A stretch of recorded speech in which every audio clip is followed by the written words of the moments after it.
Hello, this is Sam Saunders. I'm a senior associate in S&C's London office. I'm here virtually with Craig Jones, a senior partner in S&C's project development and finance practice, who's based in London, and Inosi Nyatta, who is co-head of S&C's project development and finance practice and based in New York. And the three of us are all active in S&C's clean energy and ESG related practices and help coordinate our global work on hydrogen and other alternative energy technologies. So in part one of our two-part hydrogen podcast series, we focused on the different announced government hydrogen policies across a range of jurisdictions in Asia and Europe and the Americas. And so today in part two, we're going to focus on where additional government support for hydrogen might be needed. And from a kind of private investment perspective, what are the key considerations when you're looking at hydrogen projects? So we're going to assume kind of a basic level of knowledge of the hydrogen market, just in the interest of time. But for those interested in more background and a deeper dive, I would encourage you to read our two-part memo on all things hydrogen, which is on our website, www.solcrom.com. Before we dive into looking at investing in hydrogen projects, I thought it would be helpful to just set the scene and recap briefly where we are with government support and government policies. So as we discussed in part one, there's been a lot of recently announced government policies aimed at stimulating the development of the hydrogen economy. In the last few years, we've seen policies announced by the EU, by a lot of different national governments, and also at state and local levels. These policies include investment commitments, support for R&D and pilot projects, as well as proposals for establishment of market rules and legislation and regulation. However, despite these announced government policies, it's likely that more government support will be needed to get widespread hydrogen markets scaled up and going. So there are various options for governments to support the market. That could come in the form of R&D to improve efficiencies and demonstrate reliability for hydrogen technologies, and also support pilot projects to address market failure for first movers. We have seen public-private partnerships, PPPs, in the hydrogen space, especially in the transportation sector.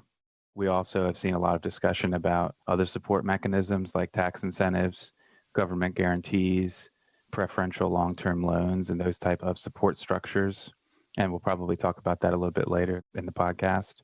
We've seen some movement toward public procurement and fleet regulation policies, where, for example, you have governments that are supporting the procurement of hydrogen-powered vehicles or requiring different fleets like taxis to move towards hydrogen, although the U.S. is actually moving more towards electrification of vehicles.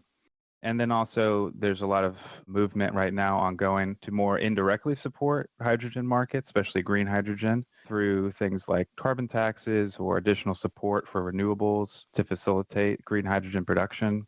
And there's certainly been an increase in an extension of tax credits in the US market on that front. So I think with that context of where things are with the governments around the world, potential policies and support mechanisms, it would be interesting now to look at private investing in the hydrogen market. Craig, can you give us an overview of what we're seeing on the private investment side? Yeah, thanks, Sam. The hydrogen market is still in the early stages of development, and during these early stages, the availability of government support that you just talked about will be a key factor in which sectors and geographical areas will attract hydrogen investment. The hydrogen market will, we think, span many sectors, and we would therefore expect to see a variety of investment structures, often involving multiple parties. One example is the partnership between BP and Ørsted, which was announced last November. It aims to develop a 50-megawatt hydrogen project at BP's Lingen refinery in northwest Germany. The project will comprise an industrial-scale electrolyzer for hydrogen production. It will be green hydrogen, with the electrolyzer powered by renewable energy from Ørsted's offshore wind farm in the North Sea. The hydrogen produced will then be used in the refinery.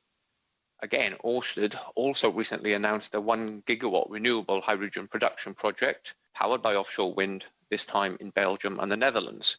And this project is in partnership with a number of other companies, including the steelmaker ArcelorMittal, the fertilizer producer Yara, and the chemicals producer Dow. we anticipate that the hydrogen market will spawn an increasing number of these collaborative investment structures, particularly between energy companies, utility companies, and the heavy industry sector.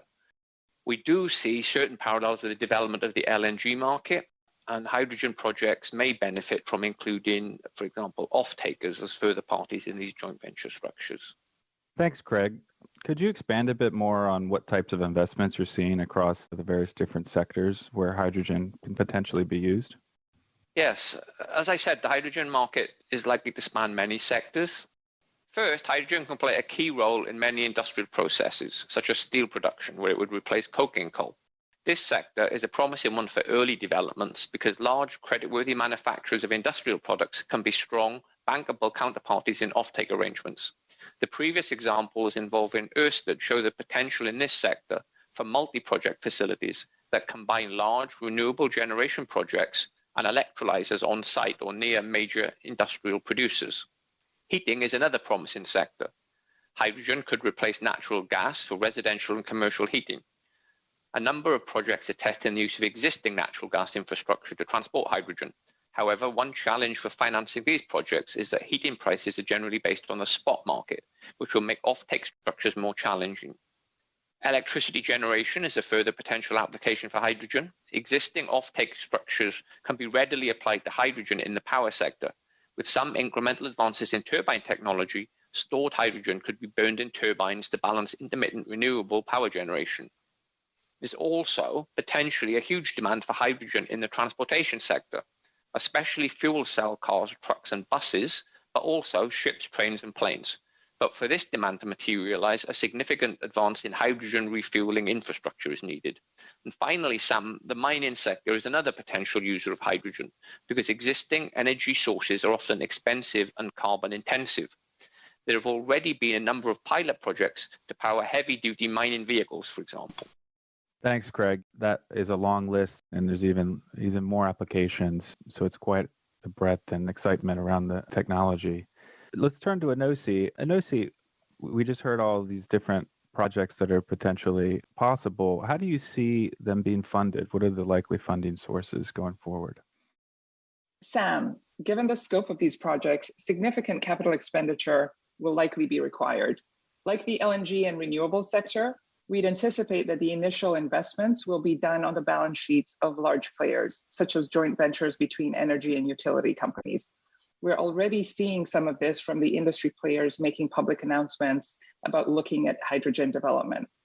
We also anticipate that significant levels of government support may be required in the initial phase of hydrogen project development in order to support bankability of these projects.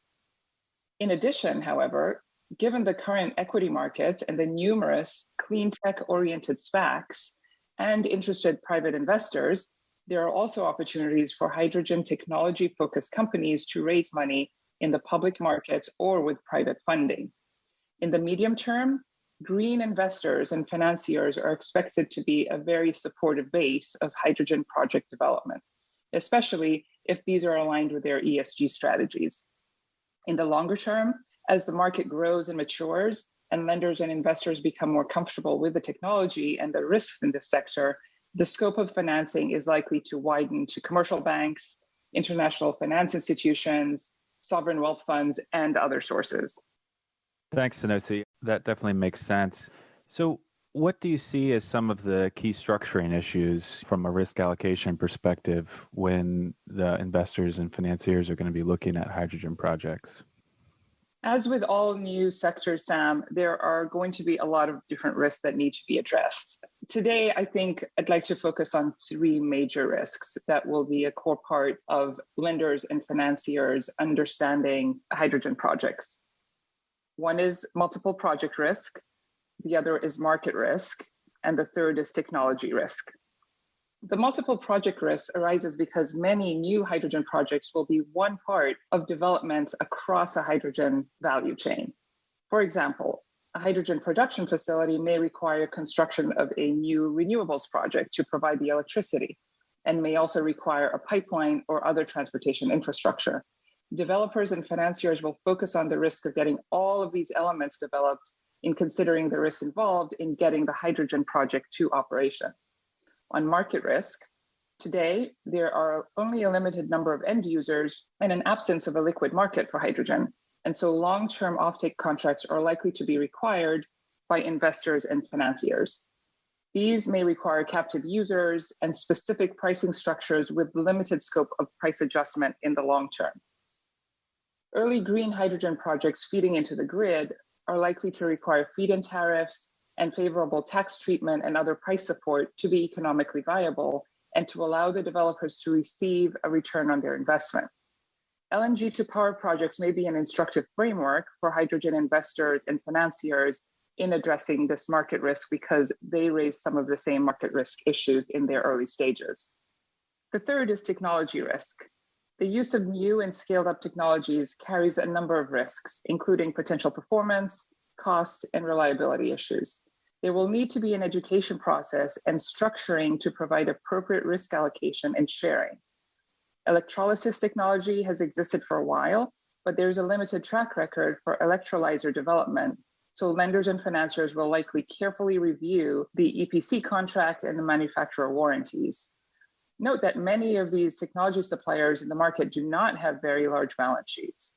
Maintenance reserves may be required by lenders, and manufacturer warranties might end up being backed by insurance or other financial instruments to provide credit support. This type of security is likely to be expensive for the first mover projects. Thanks, Inosi. A lot to consider there. Craig, did you have anything else you wanted to add? Well, my main takeaway, Sam, is that we should expect to see a number of novel first-of-a-kind projects as the hydrogen market develops. And the investors and developers taking forward these projects will benefit from advisors, including lawyers, with experience of balancing the different investment objectives of the joint venture partners and who are familiar with the particular demands of multi-source financings. Advisors with that experience will play a key role in the successful development of bankable structures for hydrogen projects. Now, at Sullivan & Cromwell, we have a long history of helping sponsors and other project participants develop and finance complex, first-of-a-kind projects throughout the world, and we're excited at the prospect to do that in this developing new area. Agreed. As I mentioned, for those looking for a deeper dive, we published 2 memos on the hydrogen market, and those are available at www.solcrom.com, as well as memos and other materials, podcasts, and webinars on renewable energy policy, deal structuring for renewable energy deals, offshore wind, ESG-related regulations, sustainable finance instruments, and a lot of other topics.